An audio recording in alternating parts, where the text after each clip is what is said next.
Hi! Hey. What's up? So are we going to do this? We need to get this poem figured out. Yeah, but first let's find out a bit about Lord Byron.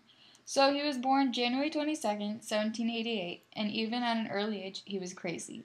His full name at birth was George Byron Gordon, but at death it was Lord George Gordon Byron. He changed his name all the time to inherit money from other family members when they died, and basically all the scandalous actions were for money. He got in huge amounts of debt and affairs, so he left England and never returned. Don't forget about his club foot. Oh, and some of his affairs were with the home team. So, should we get some background on this poem? Yeah, so the poem was written after Byron went to a wedding. At the wedding, he saw his cousin dressed in black. She looked to be mourning, and she caught the eye of Byron. He found her very beautiful and different because she was wearing such a dark color at a joyous event. After this, Byron wrote this poem about the woman.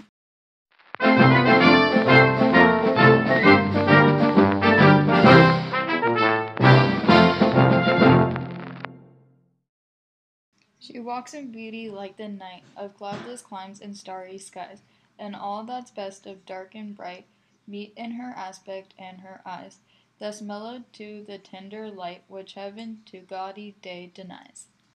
One shade the more, one ray the less, had half impaired the nameless grace, which waves in every raven tress, or softly lightens o'er her face, where thoughts serenely sweet express how pure, how dear their dwelling place.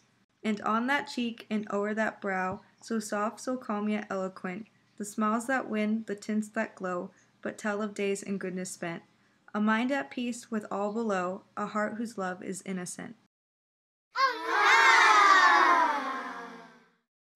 Byron spends a lot of time comparing a girl to the night rather than the day. Wonder what Shakespeare would say to this.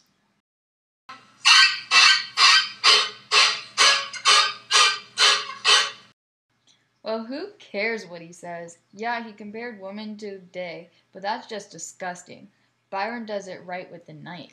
Who's speaking in this poem anyways? Is this like a self-spoken poem, or is this someone else speaking? Well, it's hard to tell who is speaking because he saw his cousin at the wedding, but the speaker could be someone else. I guess it just depends on how you look at it. Wait, so does that mean that he only meant for his cousin to be the audience for the poem? No. This poem has a general audience, and I'm pretty sure that if any woman read this, they would melt from the sweet words he wrote. What the? Sweet words? More like sappy. You can look at it that way, but the diction he uses in this poem is simpler words. But those simpler words are soothing and just sound so lovely. I mean, come on, he uses the repetition of S's. For example, in lines 11 and 12, he says, where thoughtless, serenely sweet expresses how pure, how dear the dwelling place. Yeah, and not only the words, OMG. Byron uses so much imagery it sends your mind into heaven. The perfect combination of light and dark in your mind. For examples, line 1 through 4. She walks in beauty like the night of cloudless climes and starry skies, and all that's best of dark and bright meet in her aspect and her eyes. No! One Direction sends your mind into heaven. Everyone else in the room can see it. Everyone else but you.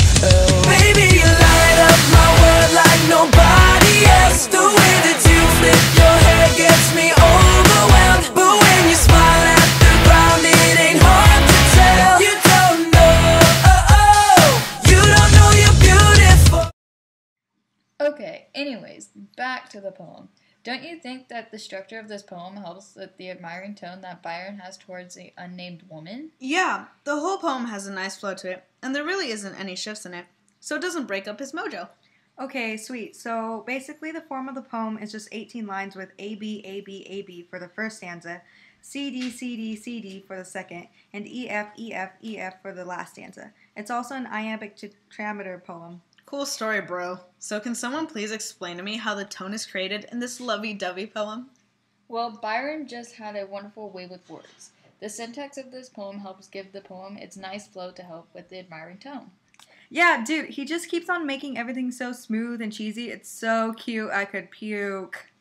Please don't puke. I don't approve of puke. What I do approve of, though, is his use of symbols in this poem. He ain't no Romeo, that's for sure, but he could talk to himself outside my window any day. Wow, yeah, them symbols, why are they so great? Well, the symbols are, as you know, light and dark, day and night. What they represent, though, is her balanced mind. Like Maria said earlier, with the perfect combination of light and dark, put those together and you get the perfect mental beauty.